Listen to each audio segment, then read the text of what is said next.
Hai adik-adik, di sini kita akan belajar bersama tentang pentingnya gizi dan kesehatan prakonsepsi pada wanita usia subur. Siapakah wanita usia subur itu? Yakni wanita dalam rentang usia 15 sampai 49 tahun yang sudah menikah, belum menikah, maupun janda. Usia ini juga dianggap sebagai usia produktif bagi wanita, di mana wanita dianggap siap menjadi calon ibu. Apa itu prakonsepsi? Prakonsepsi adalah masa sebelum hamil, di mana periode ini merupakan masa yang tepat untuk mempersiapkan kehamilan. Dalam sistem reproduksi, manusia membutuhkan zat gizi yang cukup, di mana gizi yang seimbang dapat mempengaruhi kesehatan organ reproduksi.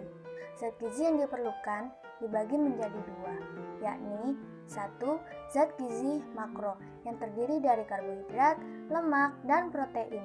Yang kedua, zat gizi mikro yang terdiri dari asam folat, zat besi, vitamin C, vitamin E, B6, zinc, selenium, dan kalsium.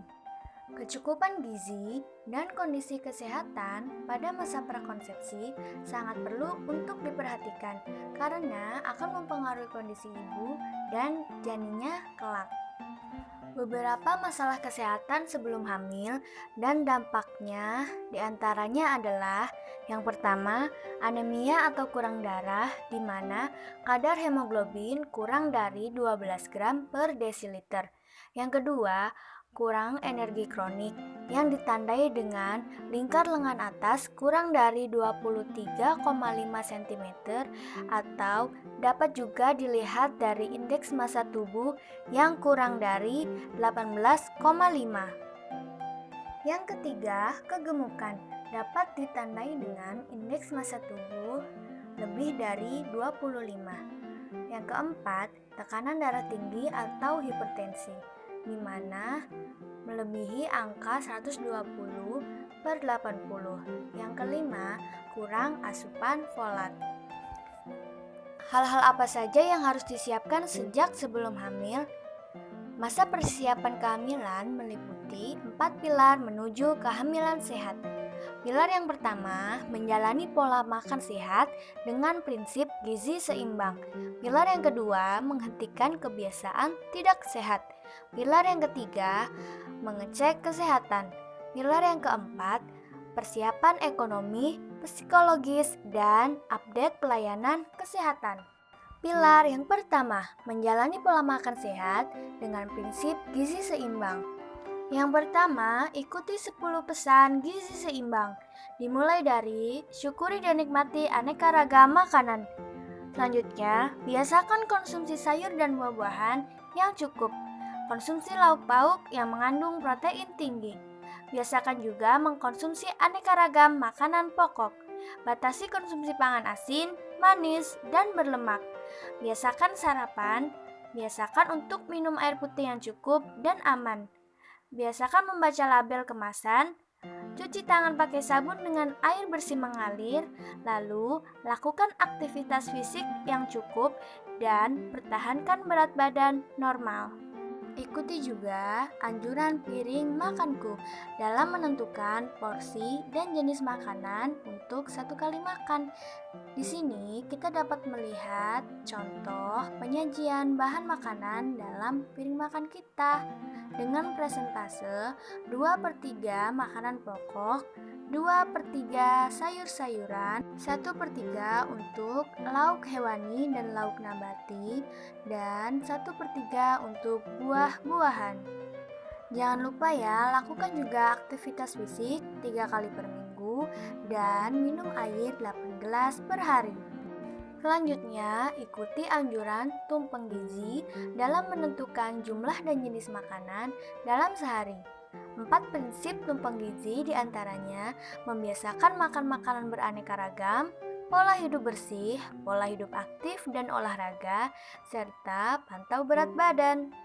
Di sini, kita dapat melihat contoh menu dalam sehari, dimulai dari menu sarapan, menu selingan pagi, hingga jumlah pemenuhan kebutuhan air dalam sehari. Selanjutnya, ada contoh menu untuk makan siang, selingan sore, dan contoh menu untuk makan malam. Mengapa Fe dan asam folat penting untuk persiapan kehamilan? Fe atau zat besi berperan penting sebagai transportasi darah dan oksigen dalam tubuh, berperan dalam pembentukan sel darah merah sehingga dapat menggantikan darah yang hilang pada saat menstruasi. Sumber zat besi dapat diperoleh dari hati, daging, kacang-kacangan, maupun sayur-sayuran. Kecukupan zat besi menurut AKG 2019 untuk perempuan usia 13-18 tahun adalah 15 mg per hari. Zat besi terbagi menjadi dua jenis, yaitu zat besi non-hem yang berasal dari tumbuh-tumbuhan dan zat besi hem atau yang berasal dari hewan. Kekurangan asupan zat besi dapat menyebabkan anemia yang dapat menimbulkan kondisi seperti pucat, rasa lelah, letih, pusing, kurang nafsu makan, menurunnya kebugaran tubuh, menurunnya kemampuan kerja, menurunnya kekebalan tubuh, dan gangguan penyembuhan luka. Penyebab anemia diantaranya adalah jumlah Fe dalam makanan tidak cukup, penyerapan Fe yang rendah, kehilangan darah, atau kebutuhan Fe yang naik. Asam folat merupakan salah satu vitamin B kompleks yang bersifat larut air. Asam folat yang diberikan pada masa prakonsepsi berkaitan dengan penurunan resiko terjadinya kelainan kongenital atau kelainan bawaan yang terjadi pada masa perkembangan janin. Beberapa dampak dari kekurangan asupan asam folat diantaranya adalah hiperhomocysteinemia, anemia megaloblastik, glositis, dan diare. Sumber asam folat adalah sayur-sayuran yang berwarna hijau tua, kol, buah-buahan, daging, susu, dan sereal yang difortifikasi. Kecukupan asam folat untuk perempuan usia 13-18 tahun berdasarkan AKG 2019 adalah 400 mikrogram per hari. Berikut ini kandungan zat besi dan asam folat pada beberapa bahan makanan per 100 gram bahan makanan.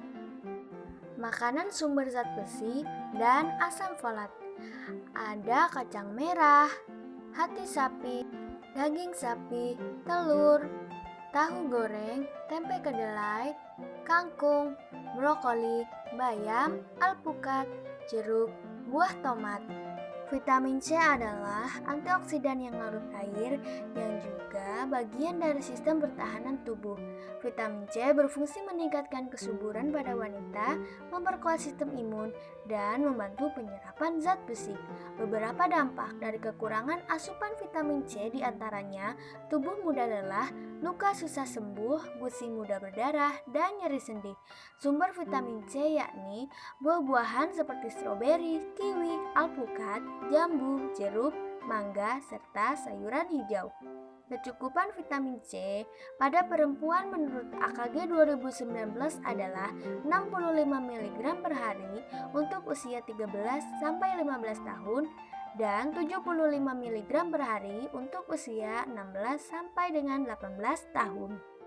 Dari gambar-gambar di atas, kita dapat mengetahui sedikitnya presentase kandungan asam folat dan zat besi dari masing-masing bahan makanan. Sehingga, untuk memenuhi kebutuhan asam folat dan zat besi pada masa prakonsepsi, dianjurkan untuk mengkonsumsi suplemen tablet tambah darah dan asam folat. Bagaimana cara mengoptimalkan konsumsi zat besi, asam folat, dan vitamin C? Yang pertama, bahan makanan yang akan digunakan dicuci terlebih dahulu sebelum dipotong-potong. Proses pencucian dilakukan dengan air mengalir, tidak dengan merendamnya dalam air. Yang kedua, dalam proses pengolahan bahan makanan lebih dianjurkan untuk dikukus. Hal ini dilakukan untuk meminimalisir kehilangan kandungan nutrisi pada bahan makanan. Jika bahan makanan direbus, diupayakan untuk tetap mengkonsumsi air rebusannya. Yang ketiga, konsumsi teh atau kopi minimal 1-2 jam setelah makan agar tidak menghambat penyerapan zat besi pada makanan. Yang keempat, hindari melakukan diet yang ekstrim. Yang kelima, menambah pemasukan zat besi ke dalam tubuh dengan minum tablet tambah darah. Konsumsi tablet tambah darah yang dianjurkan untuk wanita usia subur adalah 1 kali setiap minggunya.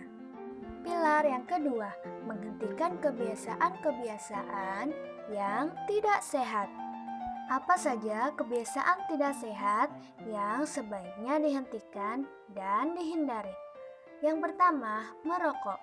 Perokok pasif atau yang menghirup asap rokok memiliki resiko yang sama dengan perokok aktif. Maka kebiasaan merokok harus dihentikan dan kita juga tidak boleh berada di sekitar orang yang sedang merokok. Yang kedua, mengkonsumsi alkohol. Wanita yang berencana untuk hamil atau sedang hamil tidak dianjurkan mengkonsumsi alkohol karena dapat beresiko mengalami fetal alcohol syndrome, di mana bayi yang dikandungnya akan mengalami kerusakan otak.